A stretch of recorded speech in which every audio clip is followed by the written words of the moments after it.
sesungguhnya adalah bisa melampaui dualitas. Bisa menerima orang baik dan orang yang tidak baik apa adanya. Dan disitulah sesungguhnya letak kesempurnaan. Banyak orang yang mengira kesempurnaan itu ketika kita bisa menciptakan sebuah kondisi di luar diri kita sesuai dengan apa yang dimaui oleh kita. Lalu kita merasa bahagia dengan itu. Padahal sesungguhnya kita tidak punya kemampuan untuk menciptakan kondisi di luar diri kita seperti yang kita mau. Yang paling mudah untuk dilakukan adalah menciptakan kondisi di dalam pikiran kita. Ketika pikiran itu bisa menerima apapun yang terjadi, disitulah adanya qanaah. Dan orang-orang yang qanaah dekat dengan damai. Dan yang ketiga adalah waro. Waro itu sering diartikan malu oleh diri sendiri, malu oleh orang lain, dan malu oleh Allah. Nah, rasa malu itu kata Rasulullah adalah bentengnya iman. Orang yang tidak malu oleh dirinya sendiri, dia kira ketika dia berbohong pada orang lain, dia sedang menipu orang lain. Tapi orang yang malu oleh dirinya sendiri, berbohong, sesungguhnya dia sadar, sesungguhnya yang sedang dirugikan adalah dirinya sendiri. Makanya orang yang semacam itu mungkin kalau sekali-kali pun dia dengan terpaksa harus berbohong, pasti dia akan merasa tersiksa batinnya. Itu yang disebut dengan dosa. Dosa itu adalah penyimpangan perbuatan kita, pikiran kita dan kata-kata kita dari fitrahnya jiwa. Dan saat jiwa itu fitrahnya dilanggar, maka jiwa itu akan memasuki dimensi penyesalan yang dalam dan itu sangat menyiksa. Yang luar biasa, banyak orang yang mungkin melakukan penyimpangan pikiran, penyimpangan kata-kata dan perbuatan tetapi tidak merasa tersiksa batinnya. Nah, kalau yang sudah di dimensi itu sudah kehilangan rasa kemanusiaan. Sebagai manusia sudah tidak ada harga kemanusiaannya lagi. Dan itu sesungguhnya kondisi yang sangat mengerikan ya bagi orang-orang yang sadar. Itu modal yang pertama iman, modal yang kedua adalah takwa. Itu yang akan mengantarkan kita untuk mudah berserah diri. Makanya ya ayyuhalladzina amanu taqullah haqqa tuqatih wa la tamutunna illa wa antum muslimun. Siapa sesungguhnya muslim bagi Allah? Yang berserah diri. Apapun keyakinannya, apapun bajunya, menjadi tidak masalah. Itu sebabnya Allah mengatakan sesungguhnya yang paling mulia di hadapanku adalah yang paling bertakwa. Karena takwa akan mendekatkan diri kita untuk mudah berserah diri. Dalam Quran surat Al-A'raf ayat 126 ada satu doa yang sangat indah. Mungkin yang sudah pernah membaca itu, apalagi sudah mengamalkannya, doa ini sangat luar biasa bagi saya. Bunyi doanya sederhana.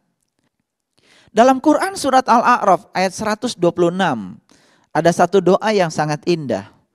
Mungkin yang sudah pernah membaca itu, apalagi sudah mengamalkannya, doa ini sangat luar biasa bagi saya. Bunyi doanya sederhana. Allahumma rabbana afrig alaina sobron wa tawafana muslimin.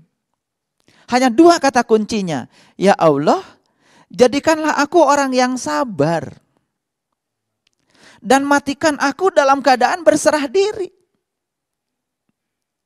Ya Allah, jadikanlah aku orang yang sabar dan matikan aku dalam keadaan berserah diri. Dan Allah itu, ya, Allah itu dalam sebuah kitab, ya, Allah berfirman seperti ini. Siapa yang mencari, dia akan mendapat. Siapa saja yang mengetuk pintu, maka pintu akan terbuka. Kalau kamu saja dimintai oleh anakmu roti, pasti kamu tidak akan ngasih batu. Kalau kamu saja dimintai anakmu ikan, pasti kamu enggak akan ngasih ular. Kamu saja yang jahat bisa memberi yang baik untuk anak-anakmu, apalagi aku. Itu kata Allah. Dalam sebuah kitab, ya, Allah berfirman seperti itu. Aduh, kalau saya memperhatikan itu luar biasa. Mungkin kita malu ya kalau membacanya dengan penuh kesadaran. Kamu saja yang jahat dimintai anakmu roti, tidak pernah memberi batu. Kamu saja yang jahat dimintai ikan, tidak pernah memberi ular. Apalagi aku. Apa yang tidak aku berikan kepada permintaanmu? Silakan Bapak Ibu. Sekarang ucapkan kepada Allah, ya Allah, jadikanlah aku orang yang sabar. Langsung diproses doa kita. Di sini juga, sekarang juga. Ingat, cara Allah mengabulkan doa kita selalu melewati proses. Itulah kun fayakunnya Allah. Kun fayakunnya Allah itu tidak seperti yang dipahami oleh kedangkalan berpikir kita. Karena banyak orang yang mengatakan kun fayakunnya Allah itu seakan-akan Allah itu melanggar ya hukum alam. Tidak. Kun fayakunnya Allah itu melewati proses. Coba perhatikan. Kalau kita sakit, bagaimana cara Allah menyembuhkan? Kan tidak pernah ya ada yang terluka menganga, kemudian dengan kun fayakunnya Allah, kemudian tiba-tiba lukanya hilang. Tidak seperti itu. Allah mengajarkan kepada kita, aku pun butuh waktu untuk menyembuhkannya. Jadi kalau Allah saja butuh waktu untuk menyembuhkannya, maka kita jangan terburu-buru untuk ingin sembuh. Siapa tahu di balik rasa sakit yang sedang diajarkan Allah kepada kita, Allah sedang mengajarkan sebuah berkah yang kita tidak lihat berkahnya karena dengan kedangkalan pikiran kita. Bagaimana kun fayakun itu bekerja? Kun fayakun itu melewati proses. Begitu kita sakit, ada luka yang menganga, apa yang dilakukan oleh Allah? Diuntai secara perlahan sel-sel yang rusak itu menjadi berikatan kembali, dan dalam kurun waktu tertentu kita bisa melihat bahwa bekas luka itu sembuh. Tetapi bekasnya masih ada? Terkadang masih ada. Betul enggak? Jadi Allah saja, ya, Allah saja perlu proses. Dan kun fayakunnya Allah adalah proses. Jadi saat kita minta sabar kepada Allah, dalam sekejap mungkin kita akan dihadapkan pada segala ya kontradiksi dalam hidup. Dan lewat itulah kita diajarkan sabar. Lalu berikutnya apa? Wa tawaffana muslimin, matikan aku dalam keadaan berserah diri. Karena apa?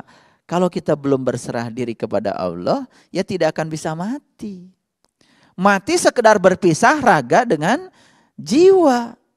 Tetapi mungkin jiwa yang sudah berpisah dari raga yang asalnya dari Allah masih melekat pada segala sesuatu selain daripada Allah. Ketika masih melekat pada sesuatu yang selain daripada Allah, jiwa tidak bisa pasrah kepada Allah. Apa yang terjadi? Kan tidak akan bisa pulang kepada Allah. Jadi kenapa Allah mengajarkan kepada kita sebuah doa yang indah seperti itu? Wa tawaffana muslimin, matikan aku dalam keadaan berserah diri, karena Allah rindu kepada kita. Allah itu sangat rindu, ingin kita pulang, dan ingin agar kita pulang dalam keadaan seperti saat kita ditiupkan. Itulah kerinduan Allah kepada kita. Itu sebabnya kalau kita belajar lebih dalam, saya ingin menyampaikan sebuah statement yang disampaikan oleh seorang filosof yang amat saya kagumi, namanya Meister Eckhart. Beliau menyatakan satu kalimat yang sangat luar biasa. Kalimatnya seperti ini. Untuk mengenali Tuhan secara langsung, aku harus sepenuhnya menjadi Dia. Dan Dia menjadi aku.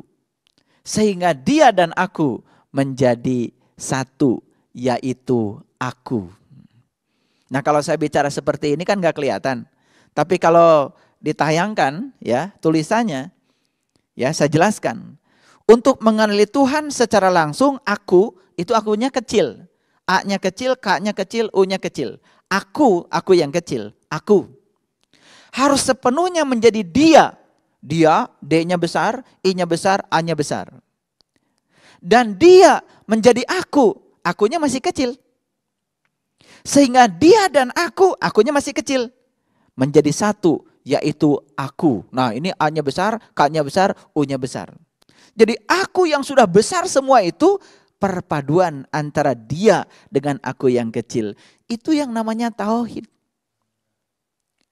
Dan untuk mengenali Tuhan secara langsung, maka aku harus sepenuhnya menjadi Dia. Ini perlu upaya yang sangat luar biasa untuk menjadikan agar aku menjadi Dia. Makanya kita diajarkanlah sifat-sifat Dia, asma-asma Dia, karya-karya Dia. Supaya apa? Supaya kita banyak belajar dari akhlaknya Dia. Agar aku menjadi seperti Dia. Makanya kalau di Quran ada kata-kata yang sangat indah, ya. Berbuat baiklah kamu seperti aku berbuat baik padamu. Kalau itu saja bisa kita lakukan, itu memudahkan kita untuk mengenali Dia secara langsung. Karena banyak orang yang mungkin tidak sadar mengenali Tuhan lewat asmanya tidak akan nyampe kepada Tuhan. Mengenali Tuhan lewat karyanya mungkin juga tidak akan sampai kepada Tuhan. Mengenali Tuhan lewat sifat-sifatnya tidak akan sampai kepada Tuhan. Ayo, dengan menghafal Asmaul Husna 99, tidak ada jaminan.